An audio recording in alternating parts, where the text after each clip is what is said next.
Apa itu penderaan kanak-kanak?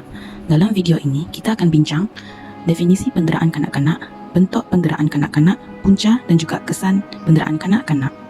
Penderaan kanak-kanak merupakan semua layanan buruk yang dilakukan kepada kanak-kanak. Menurut WHO atau lebih dikenali sebagai Pertubuhan Kesihatan Sedunia, mentakrifkan penderaan kanak-kanak dalam semua bentuk penderaan seperti fizikal, emosi, seksual, pengabaian, penyalahgunaan, penipuan dan eksploitasi yang membawa kesan buruk kepada kanak-kanak yang terlibat. Mengikut Akta Kanak-Kanak 2001 iaitu Akta 611, kanak-kanak ditafsir sebagai individu yang berada di bawah umur 18 tahun. Daripada semua jenis bentuk penderaan yang disenaraikan oleh WHO tadi, kita akan memfokuskan kepada 4 bentuk penderaan utama iaitu penderaan secara fizikal, emosi, seksual dan juga pengabaian kanak-kanak. Penderaan fizikal berlaku apabila ibu bapa atau penjaga kanak-kanak itu mencederakan kanak-kanak secara sengaja atau tidak sengaja. Contoh penderaan fizikal adalah seperti menendang, menumbuk, mencekik dan memukul menggunakan alatan yang keras. Penderaan fizikal adalah sangat serius kerana ia akan mengakibatkan kanak-kanak tersebut tercedera atau dalam kes yang paling serius maut. Antara kecederaan akibat penderaan fizikal adalah seperti lebam, calar, pendarahan, patah tulang dan kecederaan di bahagian kepala mangsa. Seterusnya adalah penderaan seksual. Penderaan seksual adalah apabila kanak-kanak terlibat dalam mana-mana aktiviti seksual yang tidak mereka fahami situasi yang menimpa ketika peringkat umur ketika itu.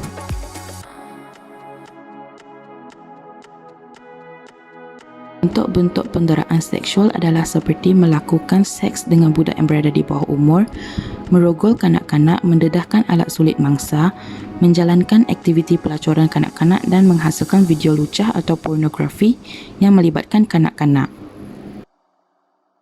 Penderaan secara emosi pula adalah kanak-kanak mengalami trauma psikologi. Trauma ini menyerang minda dan pemikiran kanak-kanak terlibat. Trauma psikologi ini mengganggu minda mereka untuk jangka masa yang tidak ditetapkan, jadi ia boleh berlangsung untuk jangka masa yang pendek atau panjang bergantung dengan tahap trauma mereka alami. Sekarang kita akan membincangkan mengapa penderaan emosi ini berlaku. Okey, antara sebab mengapa penderaan emosi ini berlaku adalah kerana ibu bapa gagal untuk memenuhi keperluan seperti kasih sayang, perhatian dan rangsangan untuk anak mereka. Ibu bapa juga sering menolak permintaan anak mereka dengan kasar dan mengugut anak mereka menyebabkan anak mereka berasa takut. Akhir sekali adalah kerana sikap negatif ibu bapa itu sendiri. Akhir sekali adalah pengabaian kanak-kanak. Ibu bapa tidak memberi penjagaan asas, pengawasan, kasih sayang dan sokongan yang diperlukan oleh anak mereka demi kepentingan anak mereka sendiri. Pengabaian kanak-kanak terbahagi kepada beberapa bahagian, iaitu dari segi fizikal di mana ibu bapa tidak sering berada di sisi anak mereka, dari segi emosi apabila ibu bapa atau penjaga tidak mengambil tahu perasaan anak mereka atau kanak-kanak di bawah jagaan mereka dan tidak menyediakan pendidikan kepada mereka seperti menghantar mereka sekolah, dan akhir sekali tidak mengambil peduli apabila anak-anak itu sakit atau tercedera.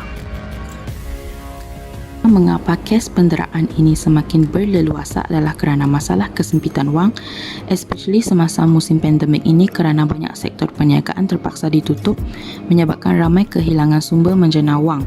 Seterusnya adalah kerana ibu bapa atau penjaga tersebut dibesarkan dengan keganasan dan merupakan mangsa penderaan juga.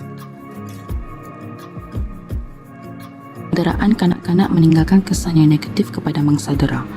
Mangsa dera akan mempunyai masalah pembesaran akibat daripada tulang yang patah dan kecederaan di bahagian kepala. Badan mereka pula akan dipenuhi dengan banyak kesan luka seperti lebam, pendarahan atau kesan terbakar.